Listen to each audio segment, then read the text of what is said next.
All right, it's 9 a.m. on a Friday morning. A happy Friday the 13th to you all. And we've got your hosts right here, Kent Jones and Phil Wallace. Yeah. There you go. Yeah. Figure out who each of you are. Yeah. Or you can be whoever you want to be. So there you go. Gentlemen, good morning. How you doing today? Good. A nice little drive in. Got stuck behind some trucks. Yeah, trying to make that a left turn on 31. It's right at the top of the hill. I get nervous getting stuck. But anyway. It is. Yeah. How are you? Anyway, welcome in. Bridging Civil Tension brought to you through the financial support of Gold Shield. Gold Shield Services. Check them out if you need an electrician, a heater guy, HVAC. Appreciate them, man. Good morning, Ted. Glad to have you with us. I'm going to let you run this because you are the producer, Pete. So I'll let you play with that. Today, what we want to talk on the bridge here is a life, your company living a life of significance, right? Yes, sir. And we want to talk about this because right now, not a lot of people are. Right. And I don't think people know necessarily what it means or how to. Mm-hmm. And this week, as I was cruising through LinkedIn, I came across. I follow Tim Tebow. I like Tim. Great athlete, and now he is living a life of significance, which I appreciate. But there was something on there and he talked a little bit about, and I don't know, Pete, are we able to, how are we going to do this? No, you ready to listen to that? You want to tune that in right now? Yeah, let's jump in on this first, and then we can play off of it. And you guys won't be able to hear it. Okay. Everybody else will. Sweet. And so here we'll get to. And this is a 3-minute deal or something. Yeah. Okay. In '94, he won the Pulitzer Prize for this photo. 4 months after this, he chose to end his life. This young girl, she's on her way from her village to a feeding center, and she's so malnourished and she's moving so slow that this vulture is waiting to attack. So the young man that took this picture, he wanted to do good. He wasn't sure. So he was told, because of some of the sicknesses in the areas, don't touch anybody, don't do anything. And so he didn't. He did nothing. Because apparently the cost was too much. 4 months after this, he chose to end his life. You see, every single one of us, we have a chance to be successful in life. And you know what? I hope you are. I really do. I hope you're successful. There's nothing wrong with being successful. But success is just about you. But significance is about other people. You see, that man that took that picture, he had success. That's one of the greatest honors a photographer could ever have. But obviously it wasn't enough. It wasn't enough. So what's going to be enough for you? You see, success is great.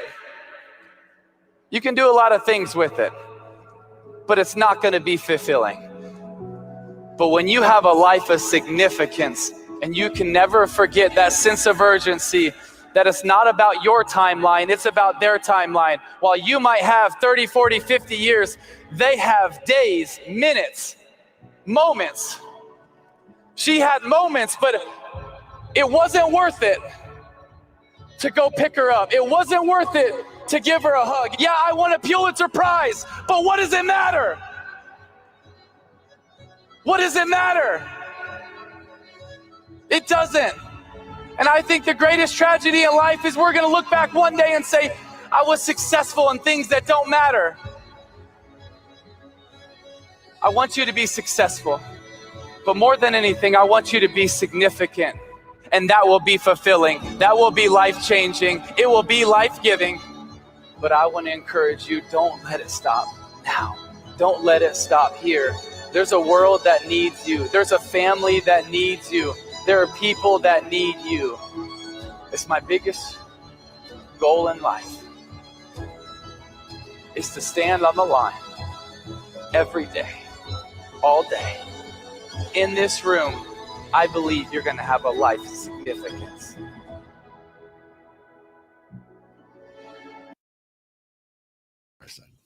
And you're back. That's where we found.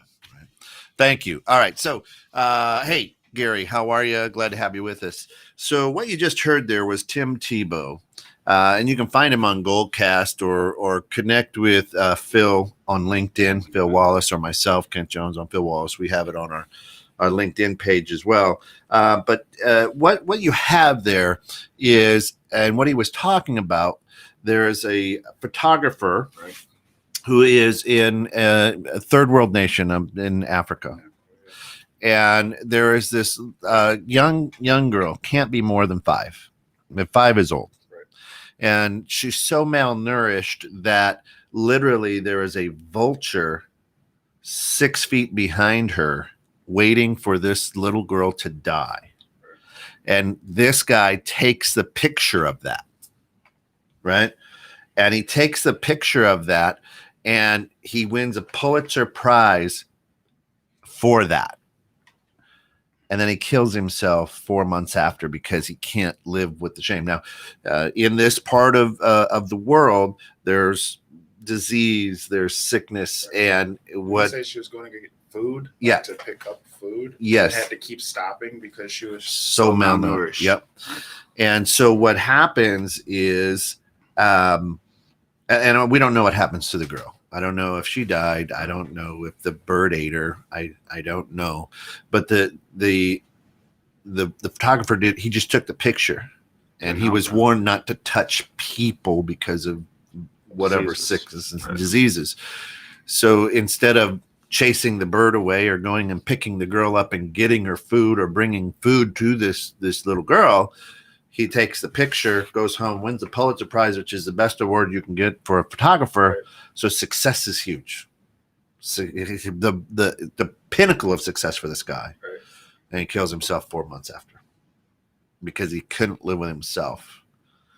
And what we wanted to talk about today is if you take a look around the world at how ripped apart the world is, right. There are a lot of people out there who are chasing success. Yeah. I want to be successful. There's nothing wrong with that. Right. He said, I want you guys to be successful. And I mean, I'm 51. I've been chasing success everywhere in every business that I've done or whatever. And I've had success in some. I've reached some levels of success. And it's never enough. And as the world is ripped apart, what Phil and I really wanted to talk about today is what are you doing to better the world? What are you doing to live a life of significance? Right. Because you talked about success is just focused on you, and then significance is focused on everyone else. Someone else's time. Right. So so you have a company, right? A clothing company that is LALOS, right? Lalos. Live a life of significance. Yeah. What is that? What are we? Why? So Live a Life of Significance is just a clothing line that we came up with to be able to raise money to make a difference on topics that we wanted to make a difference on, whether it was for breast cancer last month. We had the breast cancer design. Which is the pink shirt that you're in right now. And the black shirt. Well, if you watched the last 2 episodes, I had a different one with the ribbon into the, and that was to raise money to help pay a medical bill for a friend of mine who actually has breast cancer. So we also do it for youth mentorship. We also do it for different other donations and charities, things of that nature. So the money from the company goes to a good cause. Yeah. Because we don't want to just complain about things. We want to be able to, all right, if I see it and I don't like it, let's fix it. Yeah. Yeah. What does Ted say? To me, to be truly successful, we need to not only better ourselves daily, we need to better others. Absolutely. Yeah, and that is, but and Ted, coming from you, yes, I agree. However, success to me growing up was the Cadillac, the big house. I remember when Lexus first came out and going and test driving a Lexus, touching the dream. I want a Lexus. It was beautiful, big, fancy, and it wasn't a Cadillac, but I'm a big Cadillac guy, right? I love Cadillacs. But it was the boats, the houses, the lifestyles of the rich and famous. What's that phrase Pete's always saying? Bling bling. Yeah, bling bling. It's all about the bling bling. Look at my ring, Joe. Yeah, that's it, right? So to me, and to a lot of people in the world, I think that's what success is. You ain't nowhere if you ain't got diamonds in your grill. Diamonds in the grill, right? So, and that's, you take a look at one of my my idol growing up as a kid was Magic Johnson, right? I thought I was 6'10" and could play basketball. Like he was my idol, right? And he was very successful, and he still is. But he's really turned his life into a life of significance by opening businesses in downtrodden neighborhoods in LA, and giving black people jobs and hope and things like that.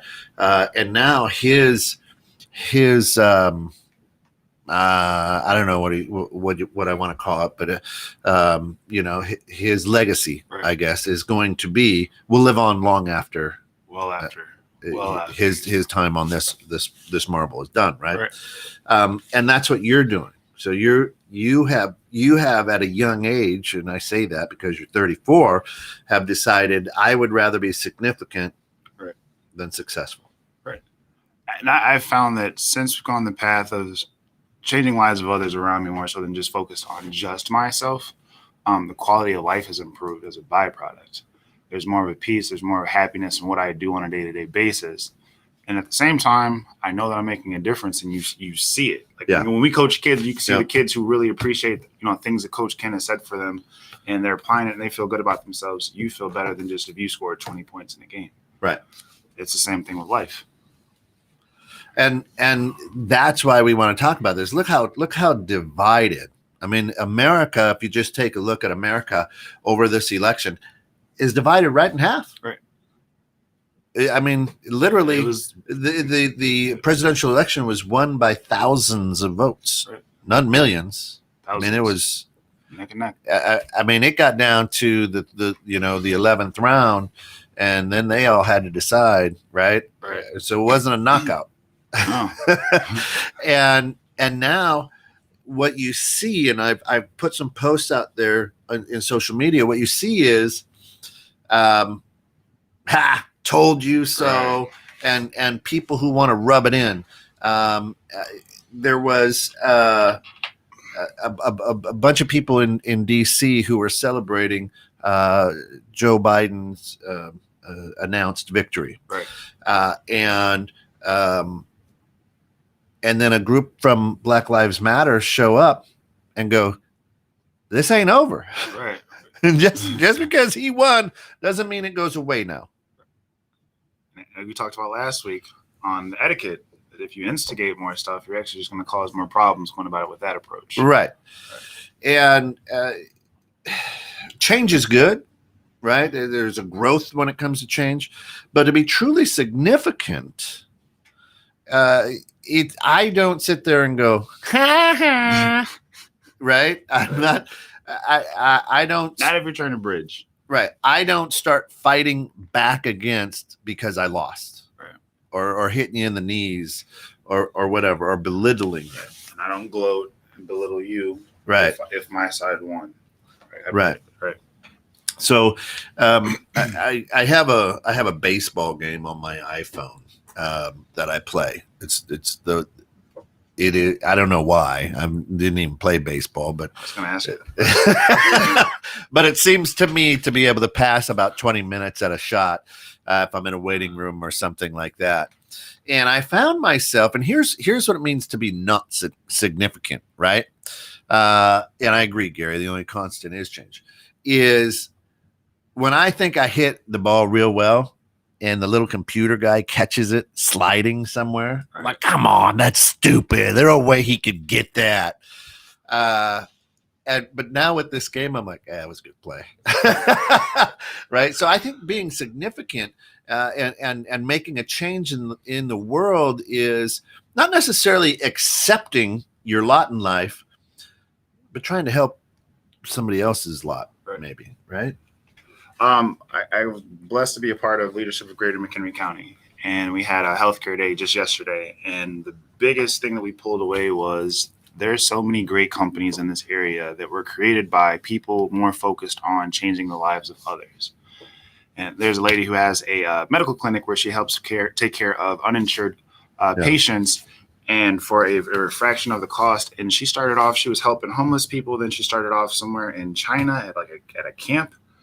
And it was like, I just really wanted to help people. And from that, she's got volunteers from all over the area who provide medical services for those who will not be able to afford it. And then the biggest thing that we're, as we talked to the class of 30 something people, was like, she was just trying to help people. She was just looking for it. And then the resources came, and then the people who wanted to just volunteer and help, just from the aspect of, let me make someone else's life different who is struggling at this point in their time. Mm-hmm. And from that, she created hospital to be able to help people who would otherwise wouldn't be able to. And that's all we have to do is take our eyes off ourselves. Yeah. Right. Some of the things that, like you talked about, they're getting so upset about and arguing, like, so what, your guy won? What does it mean if my guy won? But, we have a fight about it. Right. We stopped talking about it. I don't talk to family members because of it. I lost best friends. You don't like black people anymore, and I don't like white people all of a sudden just because of the conversations that we had over political discussion. That didn't win us anything. That's not a successful campaign. Right. And to the point, you go back to prohibition as well, right? Wait, no, not prohibition. That's drinking. That's drinking. I'm looking at the whiskey over there. But you go back to when Lincoln freed the slaves. Right.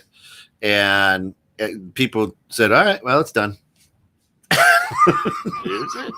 Right. And it wasn't. And Leo Roston said that I can't believe that the purpose of life is to be happy. I think the purpose of life is to be useful, to be responsible, to be compassionate.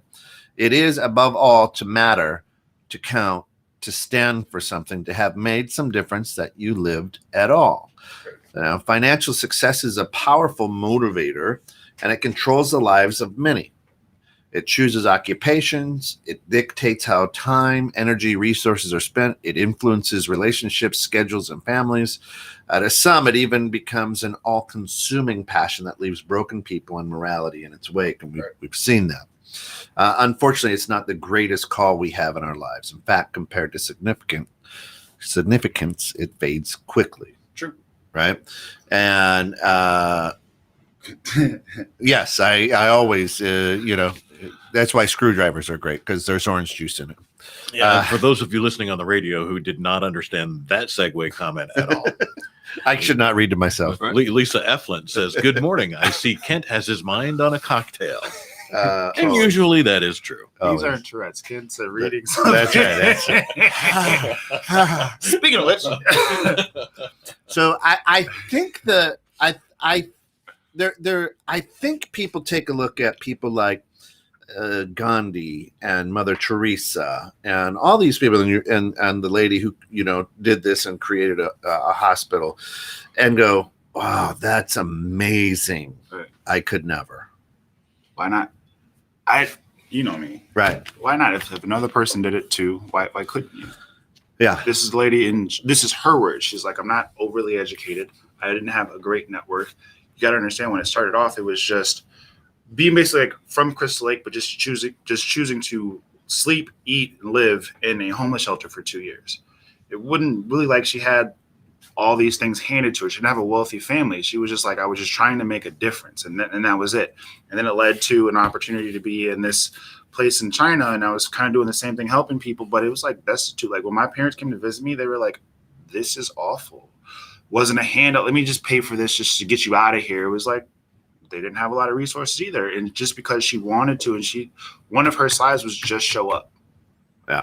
Just try. If you feel passionate, I don't know anything about clothing. Like, I just wanted to make something to be able to raise money to help. Like, I don't know anything about a youth mentorship program. Like, Right. I don't have a PhD. I don't have anything in therapy or childhood. Just show up. Just create it. People will come in. The resources. The fact that there's been so many people who want to help towards something after you decide to go in that direction. That's all it takes. Yeah. I mean, Just execution. The difference between success and significance is success kind of ebbs and flows with the economy. Good morning, Albert. Right. What's up, brother? Yeah, no, it's Johnny Walker Black Label. Yeah. It's and it's the, what is it? Hot damn, right? The cinnamon stuff. All right. Anyway, so success will ebb and flow with the economy. I truly can't think of somebody from when I was 28 that I was like, looking at their house and their cars and how what I had tabbed as successful. I probably can't even think of their name right now because success fades. Right. It comes and it goes. Right. It ebbs and flows. I mean, you could be great in the market. The market drops and now you're not rich anymore. It comes and goes. We're basketball players. How many athletes play in the NBA? Yeah. They're great. As soon as the ball stops bouncing, you don't really hear anything. You don't see them changing any lives or anything like that. That's it. So success ends the day that you die. Again, success is you're inwardly focused. It's you. Right. Success ends the day that you die. I disagree. Why? Because the success, if you've lived a life of significance, whatever significance means to you, right, that success will carry on long after you've died, and the people who have observed the significance and the example you've set and say, wow, I really appreciate that. So success does not end the day you die. It continues on through other people, through your own example. So that's saying, what I hope. Yeah, you're saying the success without the significance, that doesn't fade.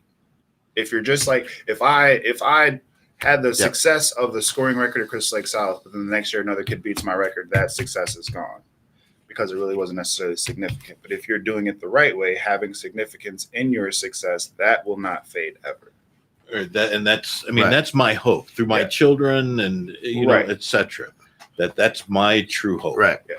On the day you die, your success ends. Now, your wealth can live on, right? And your possessions will immediately transfer to someone else. But that's material, right? That's what I'm talking about. Success. Now, you use the word significant in your definition there, right. And that's what I'm saying. A lot of people look at success as I want to be the CEO of this company. Right. That's success. Well, when I die, I'm no longer that CEO. I made 6 figures. Well, if I die, it's gone to someone else now. I guess then personally, my definition of success is different. I think we're saying that kind of the same thing. Is just a lot of people are just focused on the CFO versus did I leave a company for my family that they can be taken care of for the rest of their life? Significant keeps on giving. Yeah. Right. So you'll take a look at Mother Teresa, not wealthy, right, but very significant, right. And her stories and the things that she started and the safe houses and whatnot all over Africa and whatnot in third world countries continues yet today. Right.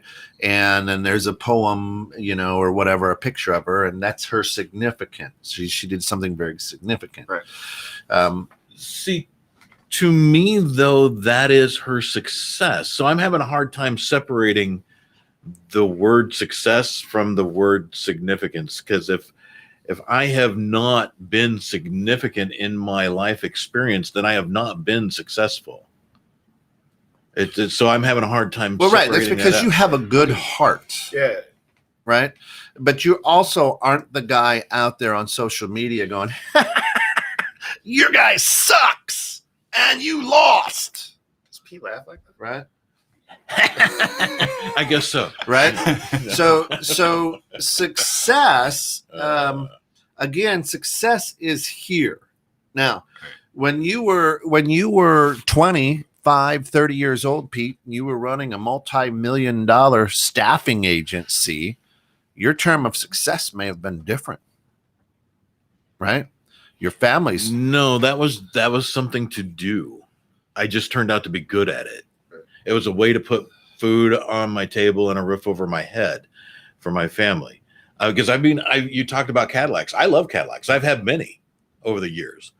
But that being good at, I don't know, I'm having a hard time wrapping my head around defining material things as success, because it's just not what that is to me. What he's saying is, in general terms for the world, most people look at a certain amount of money, a certain position in a company, a certain size house or type of car, that's success. And they're not looking at through the lens of, is it encompassing my family, my values, anything else besides just me? It is, my pile's bigger than your pile. Ha ha. And because I got my pile, I'm better than you. Right. Gotcha. I've won. Okay. Gotcha. Right. And that's what we're saying.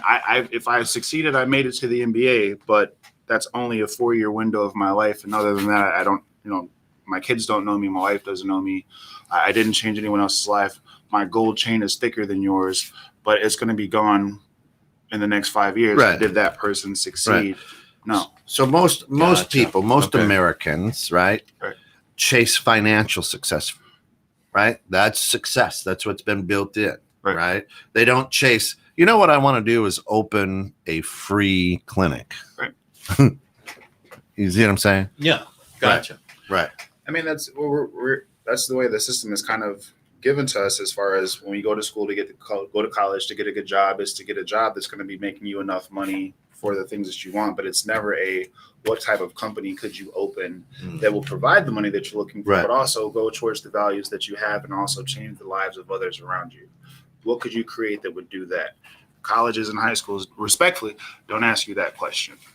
If they did, things look significantly different. But you look at most people that we sign up for in the world, where we're focused on working for someone else, getting a good job, getting that promotion. How many people, or what percentage of America would you say right now, or the world, is happy working for someone else 9-to-5 style?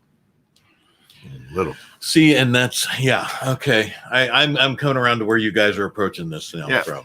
And then if you look at the ones that I know who do maybe have a little bit of financial cushion or things of that nature, but it's directed towards helping people, even if they don't have the most finances in the world, but they're doing something that they love, that glow is significantly different.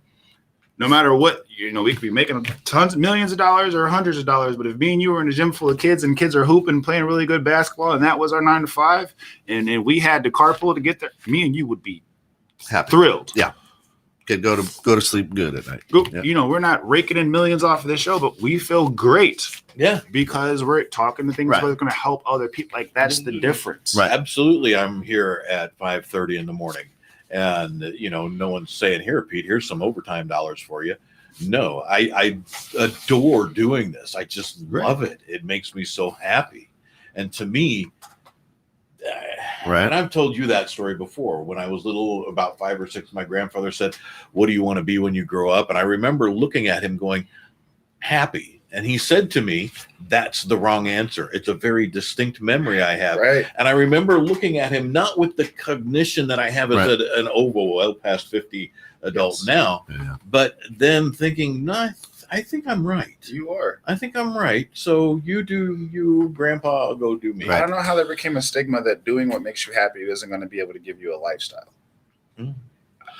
Well, and that's the American dream, right? I mean, and Gary, you got it right. Basically, it's the difference between a job and a passion. Right.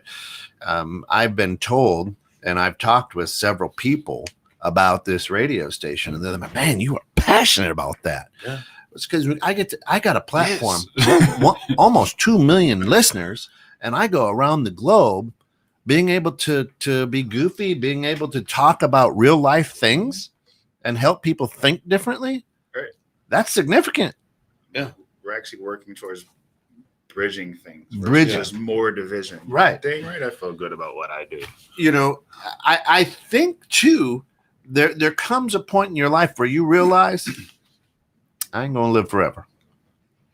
can't hoop forever. Not gonna live right. forever. And then that's where people start going, huh? Right. Right. There's the old saying is, people know when you're born and people know when you die. It's the dash in between on your headstone, right? That tells a story. Do people understand? Are you just a headstone, or they go, hey, this is Phil Wallace and he Right. Yeah. Right. And by the way, I told my kids, I'm like, just burn me and throw me away. I'll be dead. Don't get a headstone. Well, that's my. Those were my. Those are my. When I'm dead, I didn't say when I'm not now. not when I'm alive. Wait, we were going here. Anyway. I'm just saying I'm not going to have a headstone. Keep up with the Joneses. Right, bigger is better. Take a look at Europe. Take a look at any other country outside. We have 8,000 square foot homes here. Those are considered palaces in other countries. Right. We have huge vehicles. Massive vehicles, and our streets are wide. You go to Europe and they're in little cars and the streets are narrow, right? You have a family of 6 in a 1,000 square foot flat 2-bedroom that get along just fine. Keeping up with the Joneses. Here in America, bigger is better. Texas, right? And now because of that greed, and because people want to be quote unquote successful, and now you're mad because I'm quote unquote successful, right? And now we hate each other. These United States of America are more like these states of America, right? And maybe we're now just being woke, if I can use that term, right? Right now we're just maybe woke. Now maybe we're just being a little bit woke and understanding. Maybe things in America aren't quite so good. And we just talked about this morning. Now going to have vaccine papers to get into concerts. What? Yeah. Anyway, that was on a different show. So maybe now we're seeing things aren't so good. Right, and now I think what's happening is that was my reaction. I sprung that on me. It was dead air. Now I think what is happening is because of this pandemic that's come and because it's stolen quote unquote success. I think more people are woke, going, I got to be more significant. You have to. Right. I mean, because like the thing that you were striving for and the direction that you were going was snatched from you. If your success was just like a 9 to 5, it was just a 9 to 5. And now you're told that you can't work. Now you feel like you're not doing anything of significance, or that, you're just stuck at home. But it's like, man, this is a great opportunity to create during this downtime. Yeah. I'm super excited for all the businesses or entrepreneurs that have sparked from this downtime due to COVID. Yeah. And it's awesome that now people are like, man, I spent this entire time chasing just for me.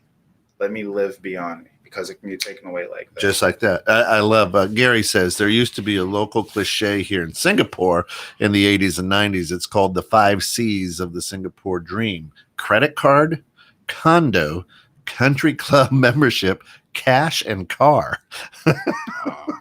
Nothing says debt more.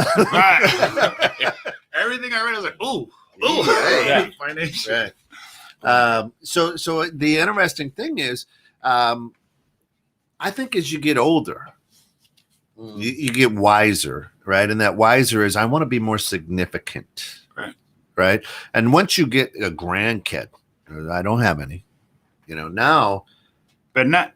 Yeah, now it's whoa, right? What is my significance? How can I make a difference in this young person's life, right? And how will this person know? I think, I think you at some point say, I want to live a life worth copying. Right. And if I were to say the name Steve Jobs, what do you think of? iPhone. Where do you go? Lonely. Yeah. See, and I go right to some of that prophetic stuff that he talked about on his deathbed, because that was significant to me. But if you say most people's name and for the association, what comes to it? Yeah. How he worked at such and such. Yeah. This is his career. He was See, and I love that you said that, because it drives me nuts when you ask someone and you say, "Oh, hi, what do you do? Yeah, that's a job. What do you mean? What do I do? Or who are you?" And they say, "I am," and they say their job. Yeah, you are a job. Business manager. That drives me nuts. Yeah. I'm not a youth person. I don't own a mentorship. I don't write books. I'm a business development manager, and that's all I am. Yeah. That's terrible, because if that's taken away from you, then you are no longer you. Yeah. Nah. Right. And that's I as a manager for many years of my life, I would say that, hey, if I were to bump into you at a bar and say, hey, what do you do? Oh, I'm just a teller. No. What? No, I didn't ask what position. Yeah. What do you do? But like, okay, this is maybe just me because I know you. Yeah. And we're developing our relationship. But when you say like you're a bank manager, right? Yeah. I think that sells Kent Jones significantly shorter than what he really is. Like, I hated it. Yeah. You know what I mean? But like, so when we're doing this, and if I'm just a business development manager, like not author, this Right. You are a life changer, radio, like Right. You're a world changer, but this is what you go by. Yeah. Yeah. That's horrible. Yeah. That's like, even some of the people on there, like, I know what they do, and then I just, the title that most people would just only see them like, you're missing a lot of amazingness in this individual, right? Just selling by this. And that's why when people start to live for those other and embrace, oh no, I do this business, I created this, you see that light, because they're starting to be reminded of their greatness versus just their ceiling. So and as if you're coming in a little late, what does he say? Andrew says, fighting death will wake you up too. Maybe more than a grandchild. Give me 10 years and maybe I can compare. Yeah, no, truthfully, right? Yeah, you want more than 10 years. Right? Joe, okay, because I was like, oh, it seems like yeah. The older son. Joe, that's what I mean. And that's true. I mean, Brendan Bouchard is a guy who's changed a lot of lives with helping people overcome addictions, overcome things, and become quote unquote experts. He's created the Expert Academy, and the reason that he did is he was in an accident in Central America when he was 18, and he got thrown through a windshield, and he looked up at the moon and basically was on his dying and said, did I live? Right. Did I love? Did I matter? Right. And so he, at that point, when he got out of the hospital in this foreign country, decided, I'm going to be significant. Right. I'm going to live. I'm going to love, and I'm going to matter. And he's helped hundreds of thousands of people. How many times have we like heard just different ways of in the motivational speaking circuit and then self growth and all that all that, where it's like, stand up if this person has had an impact on your life and you see an entire stadium. But for most people, if you ask them that question, would they fill a row? Right. Would they fill a pew? Would they fill a couple desks next? Like, just focus on you. I don't want that. Yeah. I would love to have where there's, I remember, like to have those stories of you changed this person's life, you changed that person's life. This person chose this path now because they had that conversation. That's much better than any title that I would just have for myself. Yeah. I think what can change the world. I like that, Ted. So Ted says, when people ask me who I am, I tell them I am a God-fearing, loving man with a disability who refuses to quit. Good. Yeah. Let them know. That's it. Right. And that's why I say, I think once you, and it doesn't even have to be a cause. It can be a person. Find one person, right, who needs you today. Please. Right? That's why you do your mentorship. Again, he doesn't have a doctorate in psychology or child rearing or whatever. I don't know what they would call it, right? I had to be very careful there, But you could say child raising. Raising. Right. Yeah. It's not 1960 anymore.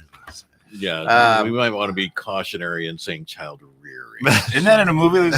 Be afraid. The guy wants to rear your child. Yeah. Boom. That's Hey, or sniffle. Anyway, I digress. But if you find one person that you can make a difference to, right? And it doesn't have to be the same person every day. No, that's the fun part. Being significant in somebody's life is. I've got an athlete. And that's what that has to rear your child. That's right. Okay. And you know her as well. A fantastic athlete, broken home, African American, gay. Right.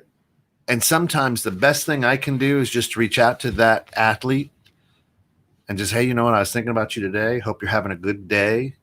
And just be the difference in that player's life for the day. Right? Because it's a hard road this young athlete's walking. But doing that for the day makes a difference in the life. Yep. I promise you that individual is going to reach out to you 5 years from now and say, hey, listen, you were the only one that had a kid from our varsity boys this past season, whatever, and came back 7 months later and he said, you were the only coach that ever took the time that we were just being significant for the day. He says you're the only one that ever did it in my life. Yeah. Guarantee you'll get that same message. Yeah.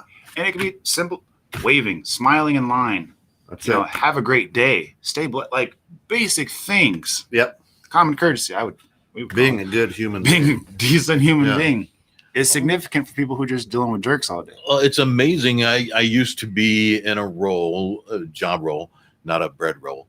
But I was concerned. The jelly roll. Yeah. That's an interesting croissants right there. He's got a beard. Actually, I wouldn't mind being in a jelly roll right now. But The jelly anyway, I digress. Tootsie Roll. Hell, Tootsie Rolls are good. I haven't had a Tootsie Roll in a while.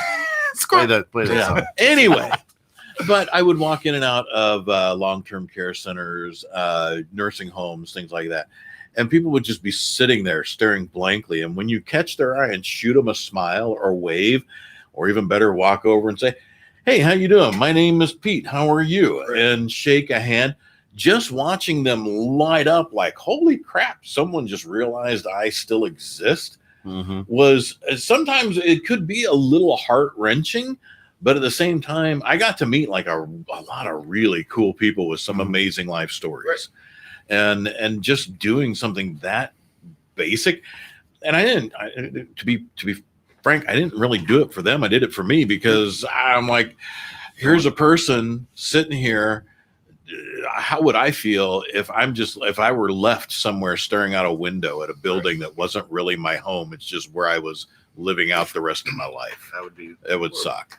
There's again, going back to yesterday, Leadership of Greater McHenry County, we met with a company, and it's a non-for-profit helping senior citizens in the area. And I'm not downplaying this role by any means because it's significant, but when you hear it, like, take time, think about it. There's a role for this company. Multiple people are employed for the job of being a warm person for senior citizens, meaning you go by there just to be friendly because it prolongs life. My job is to go around. I can bring you coffee. We can just talk, chit chat, and they'll sit with that person for an hour. But because they have a person who's just friendly with them, the lives of these individuals lives longer. Just for being nice. That's an actual job. That's an actual. They do other things. They'll do the food. They'll do the laundry, like for other positions. But they have another. Well, you may be a person who does laundry and prepares food. This may person be just making sure things are going good. But my role is to stop by Bob and Rose's house just to make sure that Bob has someone to talk to. And we talk about golf. We talk about life. We talk about different businesses. And I sit for an hour, engage him, just because if the family was busy doing their corporate things, then they at least have a person who keeps them engaged and checks on them. And what they're showing is when they have those people in place, these people live longer. Wow, that's awesome. That's cool. I like that. Mm-hmm. I did not know that was an actual thing. I mean, Will Smith and Just the Two of Us, his song, right, says that, I don't know, somewhere, I always remember it, but hate in your heart will consume you too. Yes. Right. And that's what you're saying. We need to be just good people. Right. Here in the United States, in the world right now, there's so much hate, there's so much division. We have to start thinking of our brothers and sisters and saying, let's walk together. Right. Let's figure this out. Right now, the pandemic in the United States is going crazy, right? Numbers are flying higher and higher and higher. And I'm not trying to downplay this virus at all, but people are scared. People are frightened. And if you are not, okay, I'm not. It's a virus. I believe that I probably had it already. Right. But when I go out into public places, I wear a mask because I want you to feel more comfortable. I hate wearing the mask. I ain't gonna lie to you. I have trouble breathing.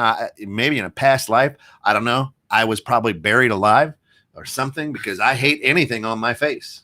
Right. I can't even go into an MRI thing.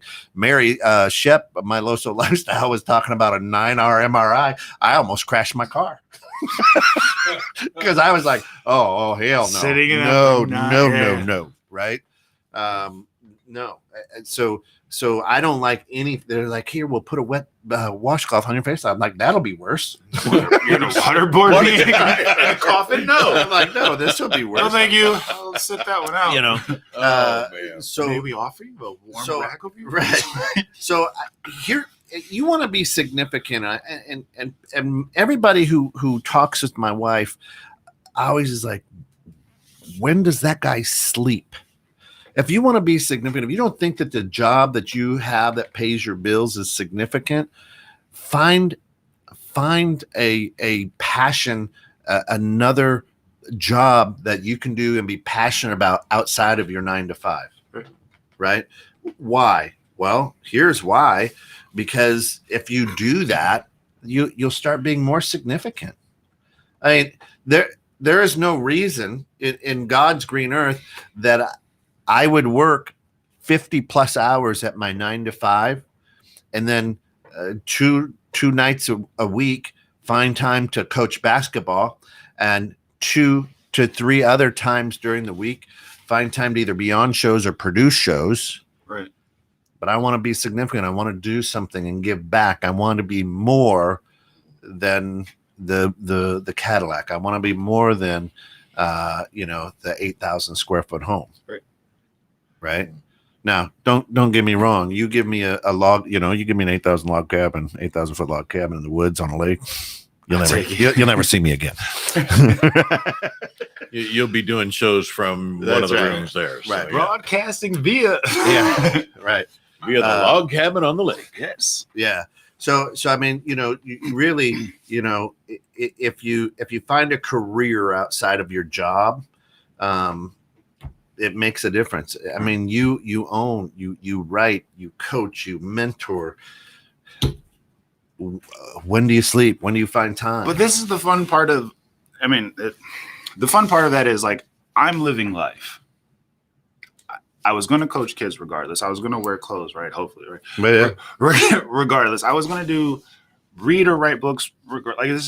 I like those things. It just so happens that now I've aligned businesses with the things that I love to do. You can do that. Yeah. I didn't do anything that anyone else could. You know me. Trust me, I'm not. Right. So anyone else could do these things. So I guess what I'm trying to say is, instead of getting in arguments, instead of trying to prove your point, if you want to be significant, listen to somebody and then walk a mile in their shoes. Try it. Right. Please try it. So there's so much division right now in the world, and there's so much racial tension. Hey, you know what? If you're an angry black person, maybe walk a mile in a white person's shoes. If you're an angry white person, try to walk a mile in a black person's shoes. Talk to them. Sit down. Have a cup of coffee.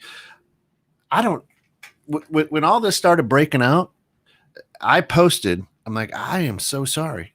And I wish I could say I know how you feel, but I will never be able to, because I'm not black. I don't know. Right. And I haven't traveled the world. They say you want to feel racism, travel. And traveling to me is going to Iowa. Right? Home. Corn, so that's why I say, what's Ted say? A wise man. My grandpa once told me, never do anything you are not passionate about. It shows people remember you aren't passionate about it. And it gives you an image of being someone that does not care. It's good. Yeah. So I think that what we have to do, if you want to be significant, you can't be significant to the masses. Right. But you can be significant to one person. Right. So when I used to preach as a deacon, I didn't know who. When I would try to put together, and you've done this because you've been a public speaker, when you try to put something together for the mass, it doesn't feel right, and you keep shifting it and shifting it and shifting it, and then finally you calm down and you say, "What? Okay." And there's when I would calm down and say, "There's somebody that needs to hear this." Right. Then it might have been the most goofed up sermon or whatever, a goofed up talk, but somebody comes up to you afterwards and goes, like, you were just talking right to me. Right. And then that makes a difference. That's being significant. Right. And that's and you've had that. We've had that. I mean, even memories, right? When with talking with elderly, but when you look back and you have your memories, it's really not anything that when you watch someone smile when they talk about memories, it's not an individual solo type topic. It's time with other people and things of impact. We've had a lot of memories, and he's on this chat. Top 3, if not the best one, was with our eyes not on ourselves. Yeah, it was at a hospital for someone else. Yeah, and although we've cut up on the court, we've cut up just in life. But if you ask me, one of my top memories with Kent Jones, we were being significant. Yeah, and we gained a brother out of that. Yeah. And you can send your check to care of. No. And that's the truth. And I know it's funny that you were thinking about that. Our good friend Anthony, who's very, very close to you, passed away here recently, lost the battle to his demons. And you had put a picture out there with you and I and he. Right. We were significant for a day. For a day. And I looked at that and I said, and I didn't know him as well as you, but I knew him. But then I was like, it mattered that day. It mattered that day, right? And that's being significant. I don't mean to drag you in there, bro. And I know you were close. And no matter how bad life is, how can you be significant to that person? How can you be significant? And if you're only focused on your own success and your own shit, you never will be significant. Right.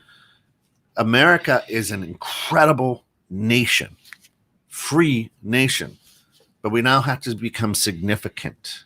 We were at one point significant to the world, and we took our eye off of being significant to the world and put our eyes inward. How'd that work out? And where are we at? Where are we at? At war with ourselves. Yeah, we're at war with ourselves, right? So I think and that's why we wanted to talk about is how do we heal? What are you doing to heal America? What are you doing to heal the problems that frustrate you? You get mad at something. What are you doing to change that? How are you significantly bridging the relationships around you? Because your relationships are your responsibilities to an extent, right? I'm responsible to make sure that I have an influence in a positive way, in some way, shape, or form for those around me. Yep. What are you doing for that? I don't know, but Andrew blames it on you. He says you ain't taking the breakfast lately. You can't leave the house. I was going to say. Significantly. We've offered Dukes how many times, Andrew? Come on, son. Come on. Don't lie to these good people like that. That's right. You can't leave the house. Boy, that guy's higher risk than old folks in a cancer ward. Wind blows. But instead of just focusing on yourself and your personal feeling, how are you bridging things for those around you? Yeah. If you want things to get better, despite if your side won, despite if your side lost, what are you doing to ensure that things improve? Yep. Right. And that's what, I mean, this show, Bridging Civil Tension, is about bridging. We want to irritate you a little bit. We want to piss you off a little bit because out of that uncomfortableness, you might go through the week and go, huh, all right, I see that, right? There's been a lot of aha moments coming out of these shows where I'll go back and listen to the show and go, shit, that's it, you know? Yeah, no, and Tobin, you're absolutely right. Yeah, I mean, that is significant. But again, it's when we're taking our eyes off ourselves, right? And look what we've done, right?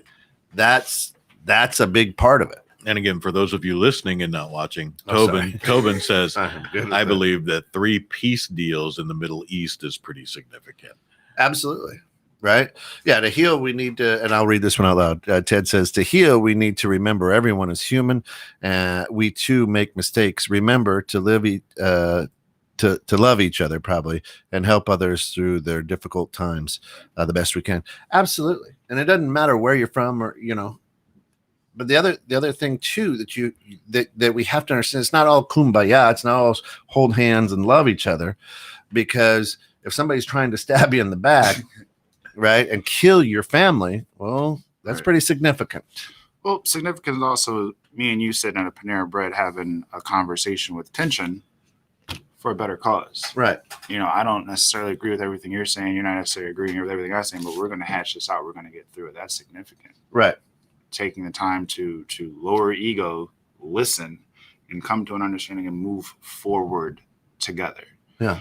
Well, if I just don't like what he said, I'm just going to stay in place and we're just going to let the ship go down together. All right. Well, everyone loses in that scenario. Congratulations. How do you keep the ship afloat and reach your destination, even if you don't necessarily agree with everything that the other person has to say? If those beliefs don't align up perfectly with yours, let's negate the fact that you're just trying to dismiss their reality. But even if they don't align up perfectly with yours, how does the ship move forward in your life? Take your eyes off yourself and focus on someone else. Right. And I think what's also important, I mean, you have to understand, rarely do people look back on their lives and savor their professional achievements. Right. Right. I mean, the guy, Mr. Ponderosa, the guy who made one of the best restaurants ever, Ponderosa, Hey. that baked potato. Right? I remember the Ponderosa. Right. On his deathbed, probably wasn't like, well, I made Ponderosa. Right. Which is now defunct and gone. Right. And you're exactly right, because I mean, I'm in my life right now.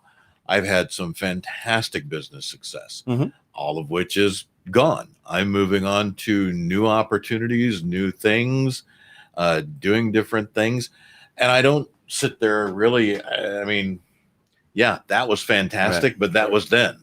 Yeah. You know, and it was financial success.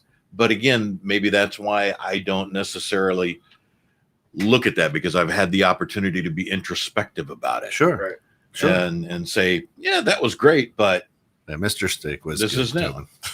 So I preferred Mr. Steak. Well, you know, we had the Ponderosa here in Singapore. See, look at that. International, right? But as that guy was on his deathbed, Mr. Ponderosa, right?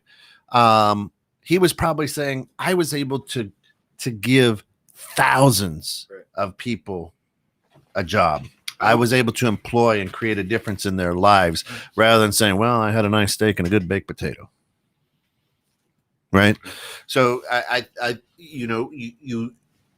think people instead, they celebrate the impact they had on the lives of others. Go to anybody. I mean, I've done funerals, right? I've been the funeral guy, and guess what? They don't talk about is the bank account. Instead, they talk about how mom taught me how to, ride a skateboard. Right. How grandpa used to sit me on his lap and let me steer the tractor. Right. I mean, that's significance. They're not like, well, the best thing about my grandfather is, well, he left me $250 million. Unless that was the best thing about him. Because, right. Other than that, he was awesome. Right. But you don't hear that at people's wakes, at people's memorials, right? No. It's what did they do? What kind of significance did they leave? And what we're asking, I guess, here on 21.6, what we're asking is, how can you be significant? How can you change the temperature and the anger here in the world? Don't be a thermostat. Don't be a thermometer. Be a thermostat. Yeah. Right. Right. Dictate the temperature around you. Right. Don't just tell it. Don't just tell it. Yeah. Right. So, do the right things because it's the right thing to do. And I know a lot of our listeners are that way. But again, don't be naive.